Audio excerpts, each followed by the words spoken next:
Hayatta başarıyı bulmak, paraya sahip olmak neden önemlidir?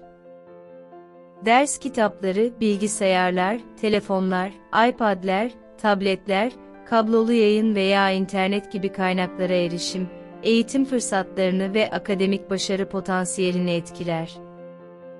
Sınırlı kaynaklara sahip olan düşük gelirli öğrencilerin okulu bırakma, akademik başarılarının düşük olması ve gelecekte yüksek öğrenime veya iyi maaşlı işlere erişimde zorluk yaşama riski daha yüksektir. Bu nedenle düşük gelirli öğrencilere yönelik eğitim fırsatlarını iyileştirmeyi amaçlayan program ve girişimler önemlidir. Dezavantajları azaltır ve doğru destek verildiğinde hem değerli hem de mükemmelleşme yeteneğine sahip bireylere fırsatlar ve destek sağlarlar. Atletik antrenörlere, tesislere, spor eğitimlerine ve fitness fırsatlarına erişimin azaltılması. Paranızın olmaması, spor veya fitness aktivitelerine katılma yeteneğinizi ve başarılı olma potansiyelinizi etkiler. Özellikle de pahalı ekipmanlar, spor salonu üyelikleri, turnuva ücretleri, lig ücretleri, fitness antrenmanı masrafları ve koçluk personeli masrafları, yoksulluk çeken ve mali açıdan zor durumda olan bireylerin karşılayamayacağı düzeyde olduğundan. Örneğin, futbola katılmak, yalnızca katılmak için atletik ayakkabı, kıyafet, top ve diğer malzemeleri gerektirir. Bir dansçının yerel dans tesisinde veya okulda ders vermek için yüksek maliyetler ödemesi gerekecektir. Halter veya kardiyo egzersizleri gibi fitness aktiviteleri, pahalı olan ve dezavantajlı topluluklarda bile bulunmayan bir spor salonuna veya fitness merkezlerine erişim gerektirir. Tesisler bakım gerektirir. Dezavantajlı toplulukların dezavantajlı olmasının bir nedeni var. Yerel yönetim yapıların bakım masraflarını karşılayamaz veya yeni inşaat tesisleri inşa edemez. Bazıları bu örnekten hoşlanmayabilir, ancak New Orleans, Amerika Birleşik Devletleri, uzun yıllardır kentsel alanları korumak için mücadele ediyor. Para, iklim değişikliği nedeniyle deniz seviyesindeki yükselişin azaltılmasına yönlendirilirken, suç ve yoksulluk, güzel tarihi binaların bulunduğu yüksek turistik bölgelerde giderek daha da harap hale geliyor. Burada pek çok insan düşük gelir, işsizlik ve yüksek harcamalarla mücadele ediyor. Yerel yönetimler de aynı şekilde bunalmış durumdadır ve federal ulusal fon olmadan insanları destekleyememektedir. Bu, başka bir dünyevi kavramı ortaya çıkarır. New Orleans'ın yeri değiştirilmeli mi? Manila'nın başkenti gibi, taşınmalı mıyız ve her şeyi kaybedilmiş bir dava olarak mı düşünmeliyiz? Sadece insanları etkilemekle kalmayıp sistematik olarak bu sorunları nasıl çözebiliriz? Ama aynı zamanda şehirleri ve ülkeyi de etkiliyor mu? Daha fazla bilgi için YouTube veya Nebulat.com'da aşağıdakileri izleyin. Referanslar. Gerçek hayat bilgisi, Amerika'nın en kötü yerdeki şehri konulu, New Orleans'ın coğrafyası neden berbat? Gerçek hayat bilgisi, neden bu küçük adada Rusya'dan daha fazla insan var? Şekil 8, Nebulat.com. Bunlardan biri, Filip hükümet yetkililerinin, coğrafi konumlarındaki doğal afetlerin maliyetlerine dayalı olarak mücadele edilmesi zor olan orantısız yoksulluk nedeniyle ülkelerinin sermayesini yeniden yerleştirmeyi planlamalarıdır. Her iki şehir içinde deniz seviyesinin yükselmesi ve iklim değişikliği ile ilgili sorunlar var. Gördüğünüz gibi kentleşmiş erişim ve iyi bakımlı yapılar, günlük yaşamınız boyunca başarıyı artırmanıza yardımcı olabilir, özellikle atletik başarılar. Güvenli ve temiz şehir parklarımız, fitness alanlarımız, yürüyüş yollarımız ve yürüyüş olanakları sunan milli parklarımız olduğunda fitness daha da kolaylaşıyor. Yaratıcı sanat fırsatlarına azaltılmış erişim. Para olmadan öğretmen, koç bulmak ve dans, oyunculuk, sanat, müzik, fotoğrafçılık ve film yapımcılığını da içeren yaratıcı sanat etkinliklerine yönelik tesislere erişim zor olacaktır. Yine sanatta, dansta ve müzikte uzman kişilerle çevrili olduğunuzda, doğal olarak bu alanlarda da başarılı olmanın püf noktalarını bileceksiniz. Müzikle uğraşmak için kişinin bir enstrümana, öğretmene ve pahalı olabilecek müzik derslerine ihtiyacı olacaktır. Sanatta başarılı olmak için sanat malzemelerine, sanat derslerine ve uygun bir çalışma alanına erişime ihtiyaç vardır. Dans etmek için dans derslerine, kostümlere, besleyici beslenmeye, fitness ekipmanlarına, ayakkabılara ve diğer harcamalara ihtiyaç vardır. Mali açıdan sıkıntı çeken biri, sanatsal ilgi alanlarına katılmakta ve bu alanda başarılı olmakta zorlanacaktır. Bu nedenle dezavantajlı veya yoksulluk içinde yaşayanların sanata erişimini artırmayı amaçlayan daha fazla program ve girişime ihtiyacımız var. Düşük gelirli bireylere ve ailelere daha fazla destek sağlanmalıdır çünkü onlar değerlidirler ve doğru destek verildiğinde mükemmelleşebilirler. Bazıları paranın yaratıcılığa engel olmadığını söylüyor. Bunun bir engel olduğunu savunuyorum. Bu bir engeldir. Eylemlerimiz kendini ifade ettiği için başarılı oluyoruz ve fırsatlar elde ediyoruz. İstediğimiz her şeyi hayal edebiliriz ama bu hayalleri eyleme geçiremezsek, bu yaratıcı fırsatlarda nasıl başarılı olabiliriz? Evet, yaratıcı sayılabiliriz. Ancak bunu yapacak imkanımız, paramız ve kaynaklarımız yoksa bu yaratıcılığı nasıl hayata geçireceğiz? Yaratıcılık harikadır, ancak bu yaratıcı alanlarda performans gösterme ve ölçülebilir başarı sonuçları elde etme yeteneği en önemlisidir. Yaratıcı bir zihne sahip olmak beni hayatta ancak bir yere kadar ilerletir. Bu yaratıcılığı harekete geçirmek, onu hayata geçirmek, bu aktiviteyi düzenli olarak gerçekleştirmek ve topluma etkili bir şeyler sunmak gerekiyor.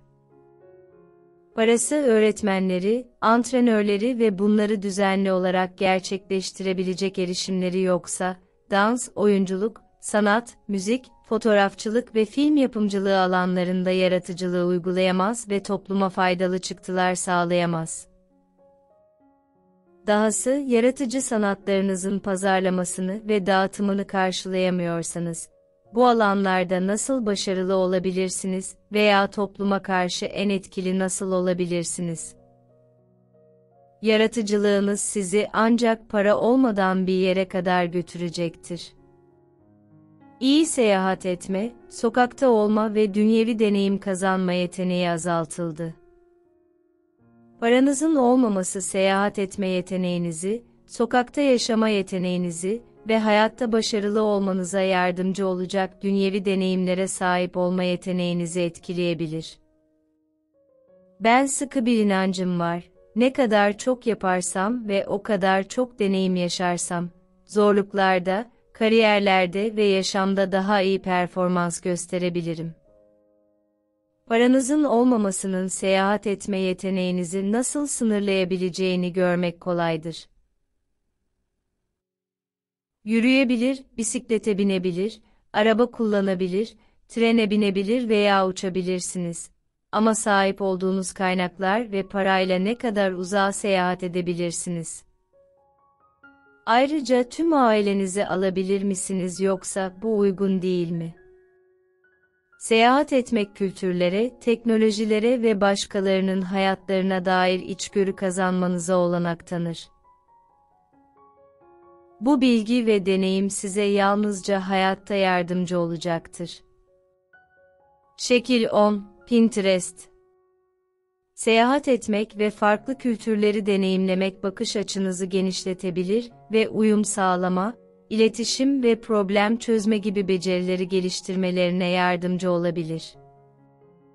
Konserlere katılmak, müzeleri ziyaret etmek veya diğer etkinliklere katılmak gibi dünyevi kültürel deneyimlere erişim para olmadan zordur. Yoksulluk içinde yaşayan insanlar kaynak, ulaşım veya diğer engellerden dolayı seyahat etmekte veya farklı kültürlerle tanışmak için mücadele ediyor. İnsanlar hala sıkı çalışma, eğitim ve mesleki gelişim yoluyla hayatta başarılı olabilirler. Finansal kaynaklar veya seyahat fırsatlarına erişim olmadan, dünyevi seyahatler gerektiren belirli becerilere, deneyime ve uzmanlığa asla erişemeyebilirsiniz. Sokakta olmak ve dünyevi deneyimlere sahip olmak çoğu zaman farklı ortamlara ve durumlara maruz kalmayı gerektirir. Herkesin sokak başında olabileceğini söyleyebilirsiniz. Ancak kastettiğim bu değil. Evet, zorluklarla dolu bir hayat yaşamak, sokaklarda zor durumlarda kendinizi daha iyi idare edebilmenizi sağlayabilir. Ancak yaşam tarzı, diller, din ve diğer faktörler farklı olduğunda, diğer ülkelerde nasıl dolaşacağınızı ve hayatta kalacağınızı, tek başınıza seyahat etmeyi ve güvenli bir şekilde bu ülkeleri geçmeyi biliyor musunuz? A noktasından B noktasına etkili bir şekilde gidebilir misiniz? Dil becerileriniz, tren veya uçakta seyahat etme deneyiminiz veya uzun mesafeler boyunca araç kullanma beceriniz nedeniyle sınırlı mı kalacaksınız? Seyahat edecek para olmadan seyahat edemezsiniz ve bu tür bir sokak becerisi kazanamazsınız. Son olarak paraya sahip olmak neden anlamsızdır? Para ya da paranın yokluğu bir kişinin mutluluğunu, tatminini ya da hayattaki başarısını etkileyebilirken, değerli ilişkiler kurabilir, aktif ve yaratıcı olabilir, profesyonel olarak kendilerini geliştirebilir ve paradan bağımsız olarak bir amaç duygusunu koruyabilirler. Paraya odaklanmak, özellikle mücadele ettiğinizde veya daha fazla zenginlik biriktirmeye çalıştığınızda strese ve kaygıya neden olabilir. Parayı önceliklendiren veya takıntı haline getiren insanlar, hayatlarının diğer alanlarına odaklananlara göre daha az tatmin olduklarını veya tatmin olduklarını görebilirler. Şekil 11, quote, tefamuspeople.com Aristotegonassis. Bazıları evrenin neye odaklandığınızı sağladığını, dolayısıyla paradan daha önemli şeylere odaklandığınızı düşünüyor. Para anlamsızdır ve yalnızca ona odaklanırsanız ve takıntılı olursanız strese neden olur.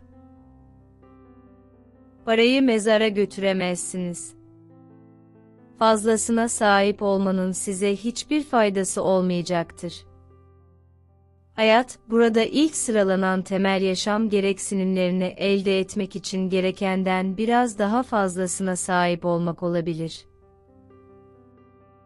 Denzel Washington'un başrolünü oynadığı John Q filminin bu kadar güçlü olmasının nedeni bu olabilir.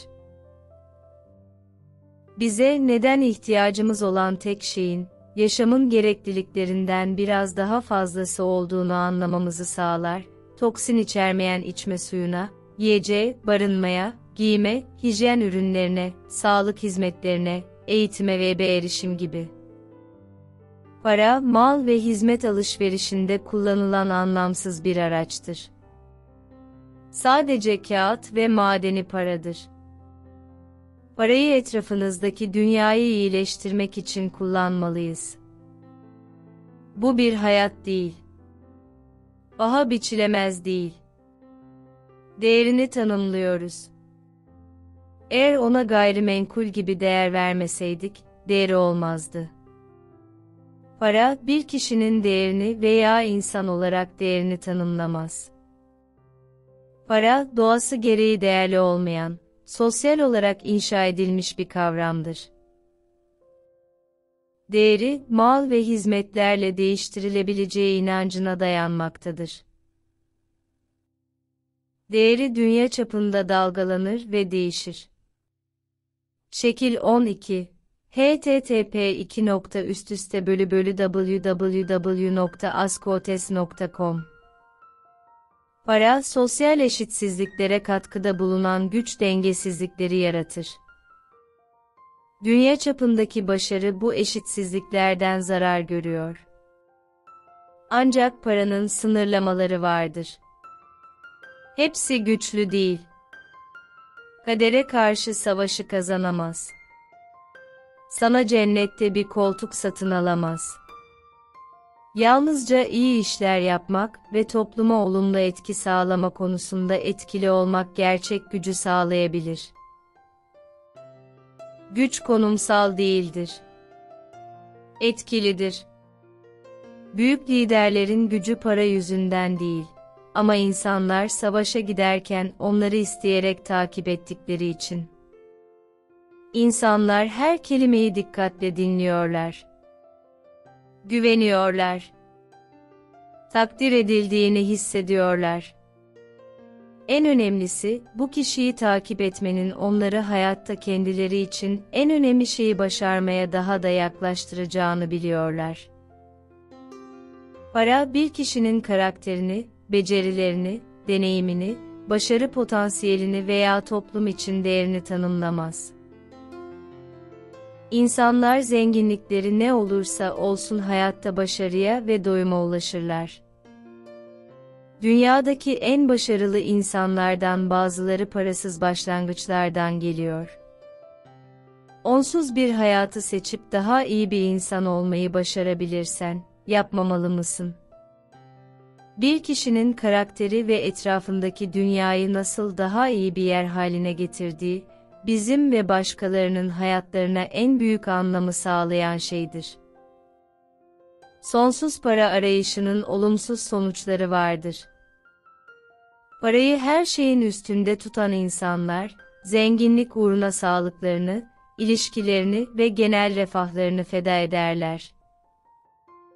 Dalai Lama'ya insanlıkla ilgili onu en çok neyin şaşırttığı sorulduğunda söyleyeceği gibi. Cevap verdi, insan. Çünkü para kazanmak için sağlığını feda eder. Sonra sağlığına kavuşmak için parayı feda eder. Sonra gelecek konusunda o kadar kaygılanır ki, anın tadını çıkaramaz, sonuç olarak şu anda yaşamaz. Şimdiyi ya da geleceği, hiç ölmeyecekmiş gibi yaşar ve sonra gerçekte hiç yaşamadan ölür. Başkalarıyla etkili ilişkiler kurmak ve başkalarının hayatları üzerinde yaşamı değiştiren olumlu bir etki sağlamak, hayatımıza anlam katan şeydir. Önemli olan neye sahip olduğumuz, ne giydiğimiz ya da nereye seyahat ettiğimiz değil. Gandalf ve Frodo'nun açıkladığı gibi, "Keşke benim zamanımda yaşanmasaydı," dedi Frodo. "Ben de öyle," dedi Gandalf, ve böyle zamanları görecek kadar yaşayan herkes de öyle. Ama bu onların kararı değil. Karar vermemiz gereken tek şey, bize verilen zamanla ne yapacağımızdır. J.R.R. Tolkien Yüzük Kardeşliği. Açıklığa kavuşturuyorum ki, bize hangi sıkıntının veya durumun sunulacağına karar vermek bizim sorumluluğumuzda değil. Bize verilen zamanla ne yapacağımız sadece bize bağlıdır. Paranın anlamsız olduğunu söylüyorum. Bunun yerine hayat, bize verilen zamanla ne yaptığımızla ilgilidir.